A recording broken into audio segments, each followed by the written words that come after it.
জামাত ইসলামী প্রতিহিংসার রাজনীতি করে না। জামাত ইসলামী কোন দলের বিরুদ্ধে, কোন পার্টির কোন প্রোগ্রামে কোন বাধা দেওয়া, হামলা করা জামাত ইসলামী জীবনে করে না। জামাত ইসলামীর কাছে সবাই নিরাপদ। সুতরাং আগামী নির্বাচনে জামাত ইসলামের প্রতি মানুষের আকর্ষণ এমন বৃদ্ধি পেয়েছে, সব দল মতের মানুষ দলে দলে জামাত ইসলামীতে যোগদান করছে।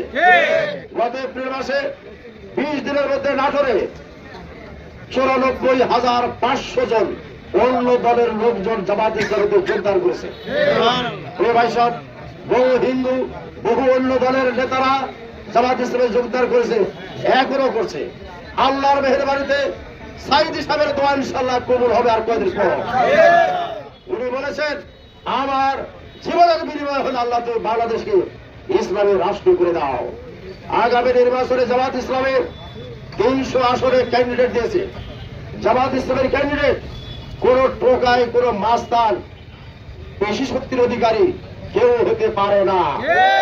জামাতের এমপি হতে হলে তার মধ্যে যোগ্যতা থাকতে হবে, তার চরিত্র থাকতে হবে, তার সততা এবং আমানতদারিতা দেখেই জামাত ইসলামী নমিনেশন দেয়।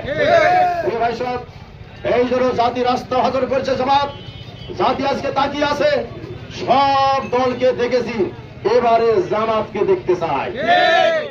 সুতরাং আবহাওয়ার জনসাধারণ যারা রয়েছেন, দল মত বিরুদ্ধে যারা রয়েছেন, সবার প্রতি আমার আহ্বান, আসুন আমরা দেশের কল্যাণ করতে চাই, আমরা ইনসাফপূর্ণ সমাজ কায়েম করতে চাই, আমরা বাংলাদেশের মানুষকে সন্ত্রাস চাঁদাবাজির হাত থেকে রক্ষা করতে চাই।